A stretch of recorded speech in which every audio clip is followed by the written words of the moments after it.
So when you have an idea of where you think the home is going to sell for, and we've confirmed that it's buildable from a zoning standpoint, from a topography standpoint, from a wetland standpoint, and everything so far seems good, now we need to write an offer. And during your offer, you're going to make sure you have enough due diligence to verify all of our assumptions. Now, one really key thing to remember is a lot of manufactured homes are going to be in rural land. A lot of rural land deals with private utilities. So one of the first things that you're going to do before you go under contract is ask the seller if they have private utilities. If they don't know, call up zoning and call up the county environmental health department. More than likely, you're going to have to install a septic. So when you make your offer, you're going to want to make sure you give yourself enough time during due diligence to get a soil study done. You could either go through the county or you could go through a private engineer to get a soil study. Once we do that, we confirm private or public utilities. We want to craft our offer based on where we think the exit price is going to be. So typically, I like to be between 15 and 20% of the exit price. Easy math, if it's going to sell for 100 grand once you put a double wide there and it's got public utilities, I would maybe spend $20,000 on the lot. If it's got private utilities, I'm probably down to $15,000 on the lot. There's a few more variables in there. How much clearing, how much grading, is there a home that needs to be demoed? Do you have to extend a road? There's a few more variables in there, but general rule of thumb, 15 to 20% of the exit price. Okay, so you made your offer, you know it has private utilities, they accepted your offer, and now you have due diligence period. So during due diligence, you're going to make sure you order a soil study and not close on that land until the soil study comes back. Ideally, we're looking for a reduction system or a conventional system. Those are the least expensive septics and the most preferred by buyers. Assuming everything checks out with the septic system and environmental health or a private engineer comes back and says you're good with the soil, then we at least know we're able to close on the land. During the due diligence period, what you're also doing is reaching out to a realtor and getting professional comps or CMAs to verify our assumption on where our exit's going to be.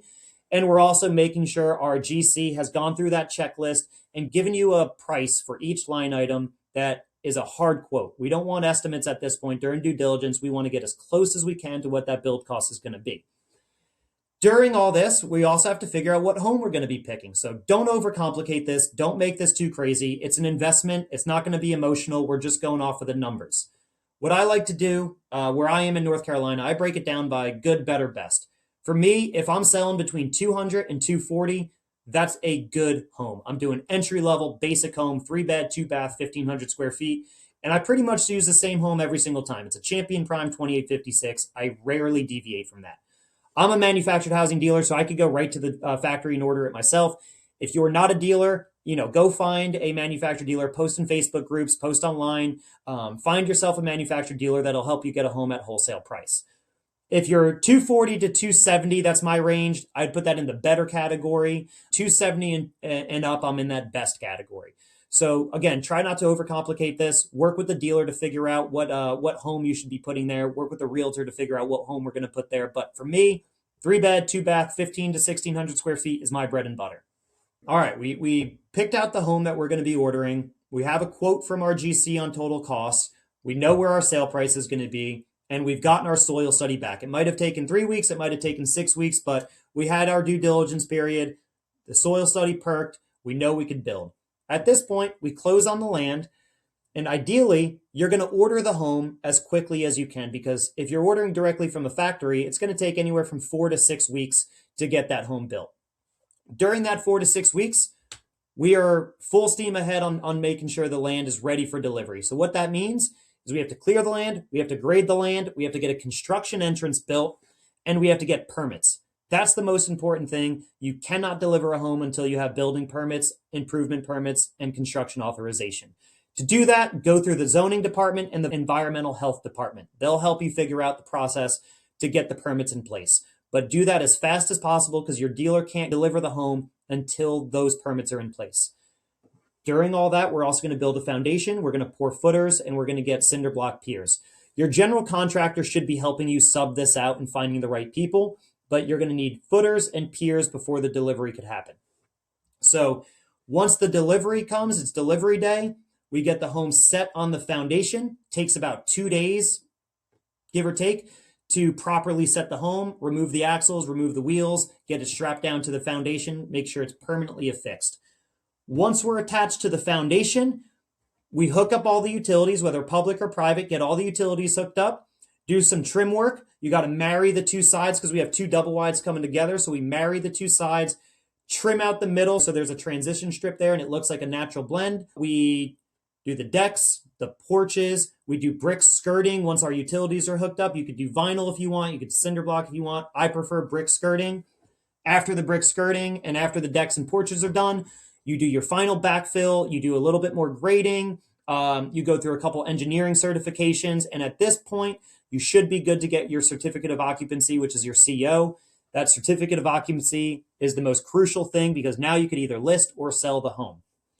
At this time, you make that decision if you want to refinance it out and keep it as a rental or you want to get it listed. But essentially, that is the very high level play of what we do here. So we look on Facebook from land flippers, from wholesalers to identify the land. We make sure it's zoned for manufactured homes. We do a soil study to make sure it perks for a septic system. Once we do that, we know we could close on the land. We pick out our home. We site prep, we clear, we grade, we put a foundation down. We get the home delivered, we strap it down, hook up utilities, brick skirting, deck, porch, driveway, backfill, landscaping, and then we get it listed. It's the same play every time. That's why I like to say it's predictable and it's repeatable. Once you do this 1 or 2 times, your team is going to work like clockwork and you're going to be able to get these in and out anywhere from 4 to 6 months, and you should be selling from 6 to 8 months, depending on your average days on market. But don't make this overcomplicated. Don't try to get too fancy or too cute on your first ones. Just stick with the blueprint that works, and you're going to be able to build a pretty good business. But your first one's always going to be a little bit harder, so give yourself some grace. Give yourself a little bit of wiggle room. Expect to be a little bit longer, a little bit over budget. But all in all, there's not much else to this. You do basically the 10% up front. The factory does the 80% of building the home, and then you do 10% on the back end. And that's the Land Home Package Blueprint.